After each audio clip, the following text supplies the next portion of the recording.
Hello বন্ধুরা, কেমন আছো? আশা করছি ভালোই আছো। আমিও ভালো আছি। আসসালামু আলাইকুম। আজকে আমি একটা চাইনিজ পাকোড়ার রেসিপি নিয়ে চলে এসেছি বন্ধুরা। চাইনিজ পাকোড়া কিন্তু খেতে দুর্দান্ত লাগে, আর রোজা ইফতারের জন্য তো কিন্তু পারফেক্ট, ঝটপট করে কিন্তু বানিয়ে নিতে পারবে। এখানে আমি পেঁয়াজ কলি নিয়েছি, আলু নিয়েছি, আলুর খোসাটাকে মোটামুটি ছাড়িয়ে নিয়েছি। এখানে গাজর নিয়েছি দুটো, গাজরের খোসাটাকে ছাড়িয়ে নিয়েছি। একটা পেঁয়াজ নিয়েছি, যেহেতু আমি পেঁয়াজ কলি দিব ওই জন্য। এখানে এখানে বাঁধাকপি নিয়েছি একটু, বাঁধাকপি, আর ওই জন্য আমি পেঁয়াজটা কম দিলাম, কারণ যেহেতু আমি এখানে পেঁয়াজ কলিটা আমি বেশিরভাগ দিয়েছি, ওই কারণে বেশি পেঁয়াজ দিলে কিন্তু চাইনিজ পাকোড়া খেতে ভালো লাগবে না। এবার আমি এটাকে কাটবো। কীভাবে কাটছি দেখতে থাকো বন্ধুরা। এটা এক সাইডে রেখে দিব, এখানে আমি থালাতে কাটবো। আগে আমি বাঁধাকপিটা কেটে নিব, ছোট ছোট করে কুচি কুচি করে কেটে নিতে হবে। এখানে কিন্তু যত ছোট ছোট করবে তত কিন্তু ভালো, আর মোটা মোটা করবে না। মোটা মোটা করলে কিন্তু চাইনিজ পাকোড়াটা খেতে ভালো লাগবে না।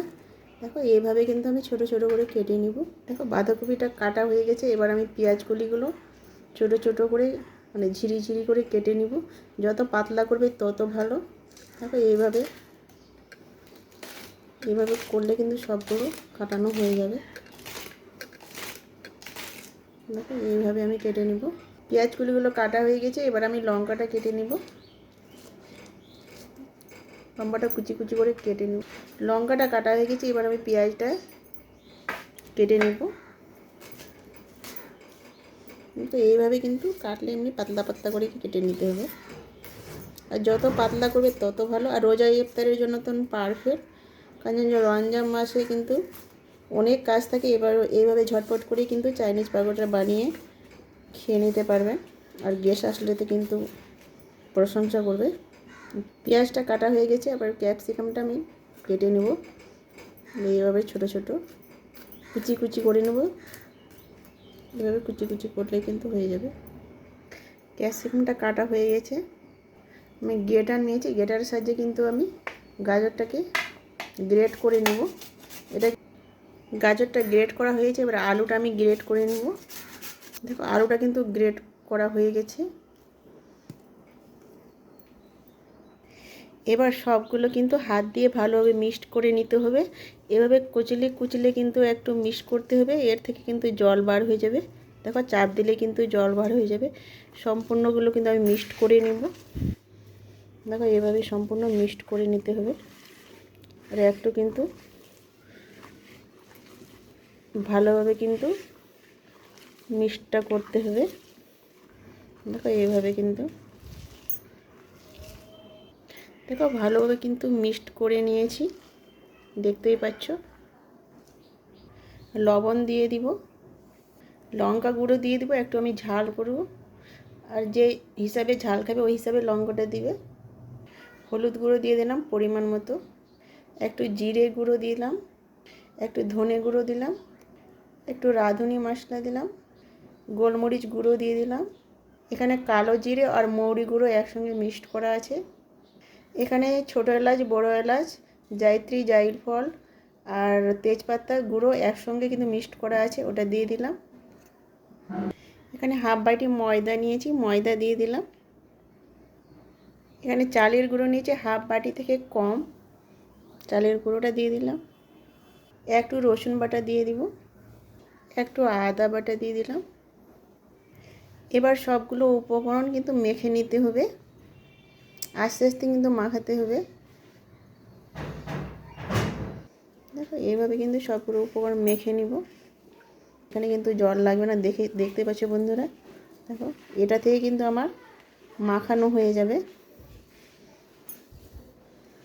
এভাবে কিন্তু ভালোভাবে কিন্তু মেখে নেব। দেখো ভালোভাবে কিন্তু মাখানো হয়ে গেছে। আমি কিন্তু এখানে একটুও জল ব্যবহার করিনি। দেখো সুন্দরভাবে কিন্তু মাখানো হয়ে গেছে। এবার আমি এটা রেখে দিব 5 মিনিটের জন্য রেস্টে। 5 মিনিট পর আসলাম। আমি একটা থালা নিয়েছি, এবার আমি একটু একটু করে নিব। হাতে কিন্তু আমি তেল লাগিয়ে নিয়েছি, জল কিন্তু লাগাবে না, তেল লাগিয়ে, জল লাগালে কিন্তু ভালো হবে না। এভাবে কিন্তু গোলা করে নিতে হবে। তো এইভাবে গোল গোল করে এইভাবে করে নেব। দেখো দেখো এইভাবে কিন্তু আমি সবগুলো গোল গোল করে নেব। সবগুলো কিন্তু একইভাবে কিন্তু আমি সবগুলো গোলা করে নিলাম।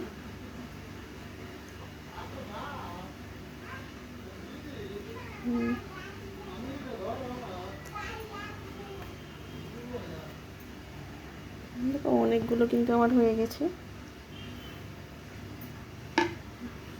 দেখো অনেকটা হয়ে গেছে। আগে থেকে আমি তেলটা কিন্তু গ্যাসে মানে কড়াইটা বসিয়ে দিয়েছিলাম, তেলটা কিন্তু গরম হয়ে গেছে। এবার পাকোড়াগুলো দিয়ে দিব, যেহেতু আমার তেলটা গরম হয়ে গেছে। দেখো একটা একটা করে আমি এইভাবে কিন্তু দিয়ে দিব।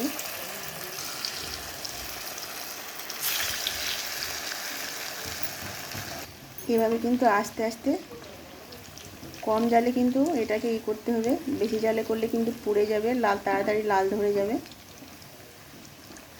হাই হিটে কিন্তু করা যাবে না, মিডিয়াম লোয়ে করতে হবে। দেখো চাইনিজ পাকোড়াগুলো কিন্তু আমার ভাজা হয়ে গেছে, কত সুন্দর হয়েছে দেখতে পাচ্ছ, দারুণ হয়েছে। এবার তুলে নেব, তেলটাকে ঝরিয়ে তুলে নিতে হবে।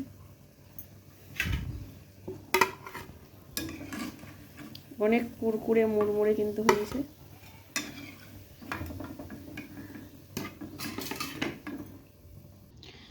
সবগুলো ভাজা হয়ে গেছে, কত মুচমুচে হয়েছে বন্ধুরা দেখতে পাচ্ছ, দেখতেই পাচ্ছ বন্ধুরা কত মুচমুচে হয়েছে। আর এটা চাইনিজ পাকোড়া, এভাবে কিন্তু সহজ পদ্ধতি থেকে বানিয়ে নিতে পারবে। আর খেতেও কিন্তু দুর্দান্ত লেগে চাইনিজ পাকোড়াটা, দারুণ হয়েছে না, দারুণ হয়েছে। এখানে ভিডিওটা শেষ করলাম, আল্লাহ হাফেজ।